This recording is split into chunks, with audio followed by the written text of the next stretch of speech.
জমে উঠেছে রাজশাহীর ফুটপাতের কেনাবেচা। স্বল্পমূল্য পোশাক কিনতে ছুটে আসছেন নিম্ন ও মধ্যবিত্তরা। তবে ক্রেতাদের অভিযোগ গতবারের চেয়ে দাম কিছুটা বেশি। আর বিক্রেতারা বলছেন বাড়তি দামে পোশাক কেনার কারণে ক্রেতাদের কাছেও বেশি নিচ্ছেন তারা। রাজশাহী থেকে আরও জানাচ্ছেন সহকর্মী রেহান ইসলাম। কয়েকদিন থেকেই রাজশাহীতে জেঁকে বসেছে শীত। হাড় কাঁপানো শীতের মাঝে একটু উষ্ণতা পেতে শহরের বিভিন্ন সড়কের দুপাশের ফুটপাতের দোকানগুলোতে মধ্যবিত্ত নিম্নবিত্ত মানুষ ছুটে আসছেন পছন্দের শীতের পোশাক কিনতে। সুন্দর সুন্দর কাপড় এসছে, আগের তুলনায় এখন মনে হয় ডাবল সুন্দর এসেছে, জিনিসগুলো ভালো। মানে আমরা মার্কেট থেকে যেটা কিনতে গেলে 500-1000 টাকা লাগবে, এখানে আমরা 200-300-র মধ্যে সেই উন্নত মানের পোশাকটাই পাচ্ছি। এই জিনিসগুলো গরিবের জন্য খুব উপকারী এবং অল্প মূল্যেই তারা শীত নিবারণ করতে পারে এবং গরিবরা এর জন্য বেঁচে আছে, না হলে পরে কম বেশি এসে যাবে।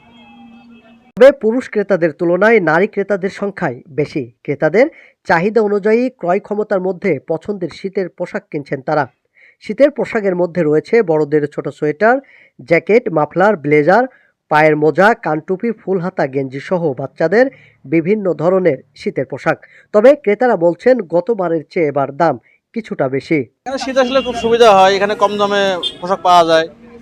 20 টাকা থেকে শুরু করে 100 টাকার মধ্যে পোশাক পাওয়া যায়, তবে এবার দাম একটু বেশি। এখানে আসে আমাদের ধরেন যে শীতের পোশাক কেনার জন্য, আর পোশাকের দাম মূলত এবার একটু বেশি।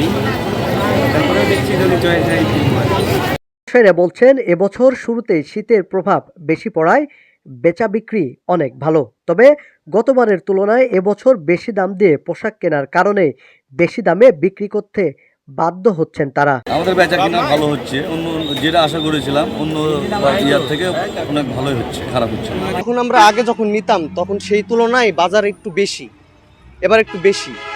শীতকাল আসলেই ক্রেতা বিক্রেতাদের ভিড়ে মুখরিত হয় সব ফুটপাতগুলো। 10 টাকা থেকে শুরু করে সর্বোচ্চ 500 থেকে 1000 টাকা পর্যন্ত সব ধরনের শীতের পোশাক মিলে এখানে। তাই মধ্যবিত্ত থেকে শুরু করে নিম্নবিত্ত সবার কাছে বেশ জনপ্রিয় এসব ফুটপাতগুলো। রায়হান ইসলাম, মুভি বাংলা টেলিভিশন, রাজশাহী।